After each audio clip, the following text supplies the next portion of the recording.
The elevation at the top, 5,632 feet above sea level. So you're probably going to feel that a little bit.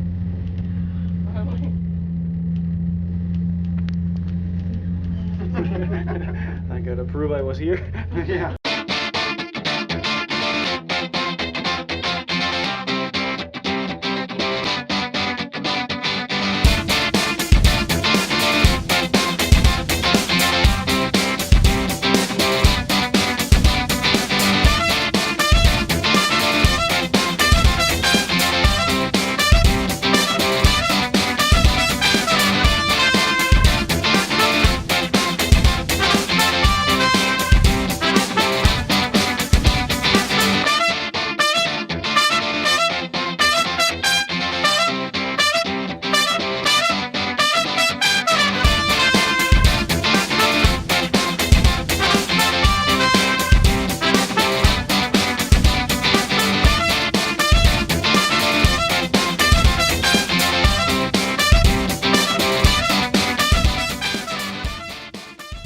Well, hello travelers, I'm here in El Paso atop Ranger Peak, right? I think it is. Yes.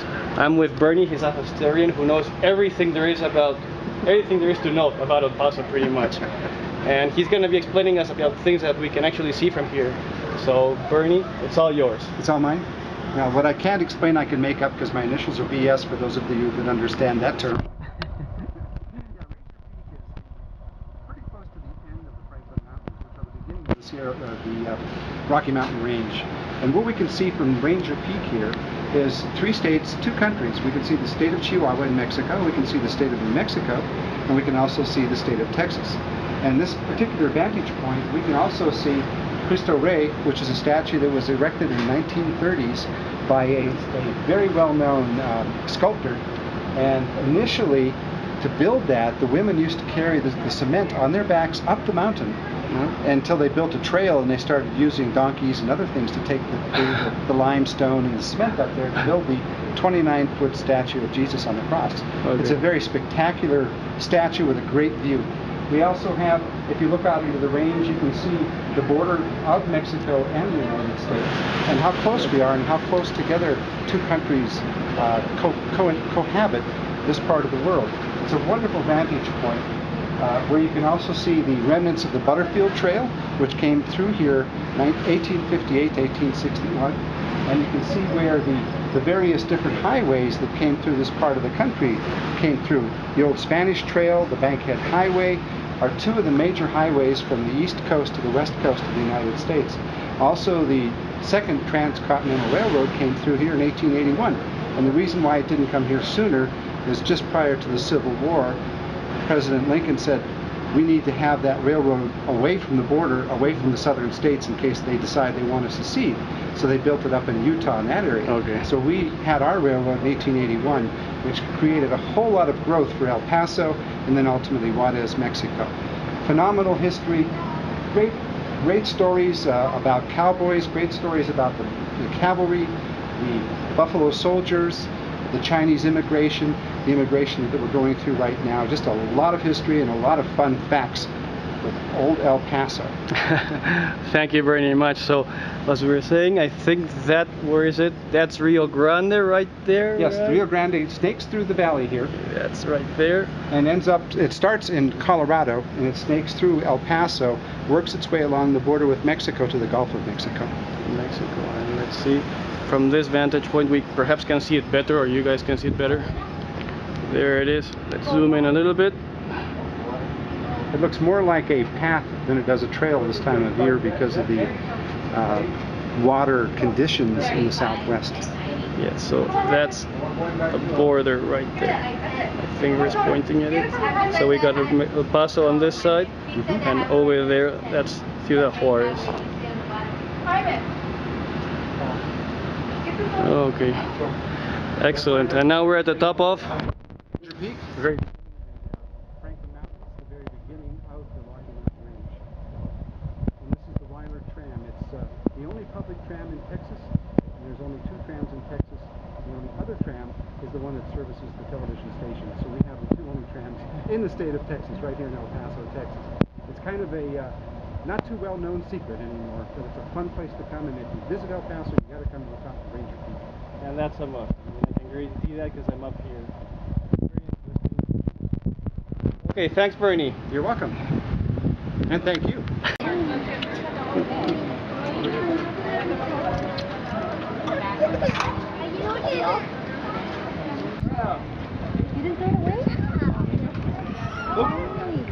The Keystone Botanical Gardens down in El Paso, and just a few minutes ago we were up at Ranger Peak, which is that thing you can see or barely see right there. And we're again with Bernie, who again knows everything there is to know here. He's gonna explain some interesting facts and historical facts that, well, this spot is relevant for. So Bernie? Yeah, one of the reasons we like to share this particular location is because we have one of the oldest archaeological sites in this area that's representative of over 40 pit houses from a period 4,500 years ago. Roughly the time that they were building the very first pyramid in Egypt, we had a village here at the Keystone Heritage Park. And also because this is kind of a central location as it pertains to travel east, west, north, and south through this part of the country. North and south because we are on the Chihuahua Trail. We follow the Rio Grande. It was also a route that followed the Butterfield Trail, the old Spanish Trail that I mentioned earlier. We also had the first railroad coming into El Paso, went right by here in 1881. 1881 to 1883, we had 7 railroads coming into El Paso in a very short period of time, and this was the first coming by where we're at right now. Wagon trains used to pass by here quite frequently, heading out to California, people seeking their fortune in gold. And they would camp just a few hundred yards from where we're standing right now and restock their wagons before they headed out across the deserts of New Mexico. It's a great piece of history. A lot of things happen in this general neighborhood. We had encampments for the military soldiers, for the Buffalo Soldiers, the Spanish, the Mexican Army, the Spanish not conquistadors. They called themselves conquistadors, but actually they were Mexicans of Spanish descent. Traveled through here and camped not too far from here also. So we had a lot of activity going on throughout many generations. We also have many different tribes of natives that have lived here.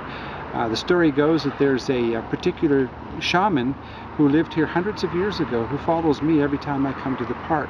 We had a medium who was doing readings here one night, and she sat me down and said that Asusana wanted to thank all of us for all of the work we've done in preserving this piece of history for his ancestors and for our future ancestors as they come to this area of the world. And it was interesting because in talking with her, I was asking her questions to ask him. She would not know the answers. He had the answers. So Asusana, thank you for your support. Thank you very much. Okay, so now let me show you a little bit about El Paso. Right in front of me, we've got El Paso Drive, which is this road right here. And this leads all the way to Mexico. Mexico is actually, or the border with Mexico, may I say, is actually the brown building, which you're not going to see over at the end. That beige thing over there, that's customs. And this way,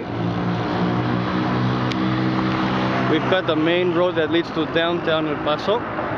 During the day, there's a few small shops, most of them owned by Mexicans who are third, fourth generation Americans. And right behind, let me get to the middle of the road. Yeah, over there to the left, that tall building, that's the Hotel Camino Real. It's actually the tallest and one of the oldest buildings in the city, dating back to 1908. The streets are empty after 6 p.m. This, of course, being downtown, but I've noticed that pretty much happens everywhere in town. El Paso is actually very large. It has I'm not sure about the surface area, but if you're gonna come and visit, you're gonna have to rent a car. Public transportation is okay to get from point A to point B, but it doesn't really go everywhere. And it's unfortunate because there's actually a lot of history to see and much to learn here.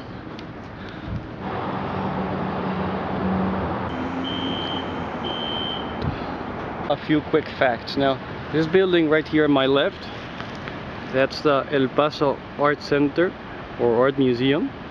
Right in front, we've got the Plaza Theater, which is actually one of the most beautiful theaters I have ever seen anywhere in the world, as you can see on the pictures. And now, this building right here is actually the first hotel that was ever owned by the Hilton family. Now, when they first bought it, they invested so much money that they almost had to file for bankruptcy. Well, instead, we know what has happened. Well, my trip to El Paso is over. What can I say? I mean, it's been two great days. The weather the first day did not help very much. It was the first time that it rained in the past year or so, which did not let me visit the Franklin Mountains and a few other side trips. But overall, I've had a very good time. In my opinion, El Paso should be considered a stop when visiting the area. I mean, many people just sleep here and continue, but there's actually quite a bit to see and learn. So I highly recommend you spend a day or two if possible. I'm not gonna cross the border, which is right beside me. There's a bridge. Hopefully I'll have no problem. And well, I'll see you on the other side. You can now follow my next trip, which will include Ciudad Juarez and the rest of the state of Chihuahua. See you later.